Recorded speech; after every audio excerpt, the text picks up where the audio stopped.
नमस्कार, मैं हूं प्रखर श्रीवास्तव। हमारे खास कार्यक्रम पूरा सच में आपका स्वागत है। और खबरों की दुनिया में पूरा सच बहुत जरूरी होता है, क्योंकि झूठ से भी खतरनाक होता है अधूरा सच, और उसी तरह खतरनाक होती है अधूरी खबर।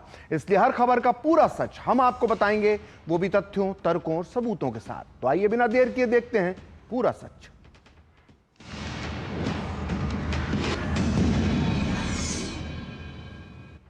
तो पूरी दुनिया को बीती रात एक अच्छी खबर की उम्मीद थी। लग रहा था कि पश्चिम एशिया में शांति की शुरुआत हो जाएगी, लेकिन ऐसा कुछ नहीं हुआ। राष्ट्रपति ट्रंप ने अभी तक की बातचीत की जो बात कर रहे थे, उन्होंने अचानक कहा कि ईरान पर अब एक बड़ा हमला होगा। उन्होंने ये तक बोल दिया कि वो ईरान को पाषाण युग में पहुंचा देंगे। अब सवाल यह है कि क्या ट्रंप सही में ईरान पर कोई बड़ा हमला करने वाले हैं, या ये सिर्फ एक कोरी धमकी है?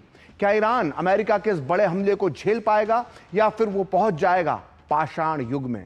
ट्रंप ने यह भी कहा कि वो युद्ध जीत चुके हैं, लेकिन क्या यह सच है? क्योंकि ईरान अब भी जबरदस्त तरीके से पलटवार कर रहा है। इसलिए आज पूरा सच में हम दुनिया के सामने आई इस नई पहेली को डिकोड करेंगे। तो देखते हैं पूरा सच पूरे विस्तार के साथ। तो जब पूरी दुनिया शांति की किसी खबर का इंतजार कर रही थी, तब अमेरिकी राष्ट्रपति ट्रंप ने अपने संबोधन में कूटनीति के गलियारों में गहरे सन्नाटे की लकीर खींच दी। फिर ईरानी नेतृत्व के पलटवार ने युद्ध विराम की किसी भी संभावना पर विराम लगा दिया। देखा जाए तो राष्ट्रपति ट्रंप के इस भाषण से लोगों को शांति के किसी पहल की उम्मीद थी, लेकिन इसने फिलहाल कूटनीति के दरवाजों पर ताला लगा दिया है। इतना ही नहीं, उन्होंने वैश्विक राजनीति और पश्चिम एशिया में जारी संघर्ष को अनिश्चित मोड़ पर लाकर खड़ा कर दिया है। इस भाषण में उन लोगों के लिए कुछ खास नहीं था जो ये जानना चाहते थे कि ये युद्ध किस दिशा में जा रहा है, या अमेरिका के लिए इससे बाहर निकलने के लिए संभावित रास्ते क्या हो सकते हैं। ट्रंप ने 19 मिनट के अपने भाषण में कोई नया ऐलान नहीं किया, वही बातें दोहराई जो पिछले कुछ समय से वो कहते आए हैं। अमेरिकी जनता को संबोधित करते हुए ट्रंप ने यह साफ कर दिया कि ईरान में वो जो चाहते थे वो हासिल कर चुके हैं। राष्ट्रपति ट्रंप ने इस युद्ध के फायदे भी अमेरिकी जनता को समझाने की कोशिश की।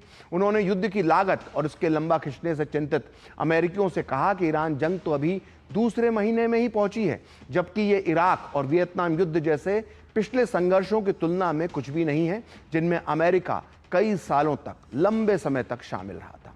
राष्ट्रपति ट्रंप ने कहा कि सैन्य अभियान का अहम मकसद पूरा होने वाला है और अगले 2 से 3 हफ्ते में ईरान पर अब तक का सबसे भीषण हमला होगा।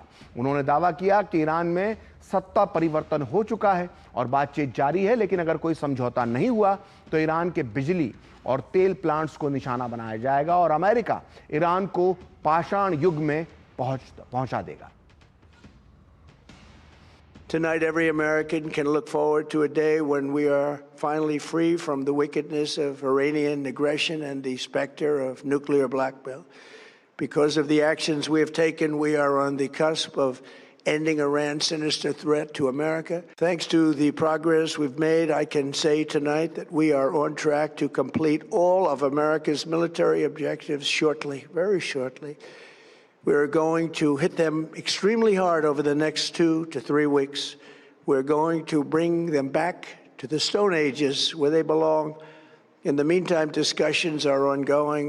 Regime change was not our goal. We never said regime change, but regime change has occurred because of all of their original leaders' death. If there is no deal, we are going to hit each and every one of their electric generating plants very hard.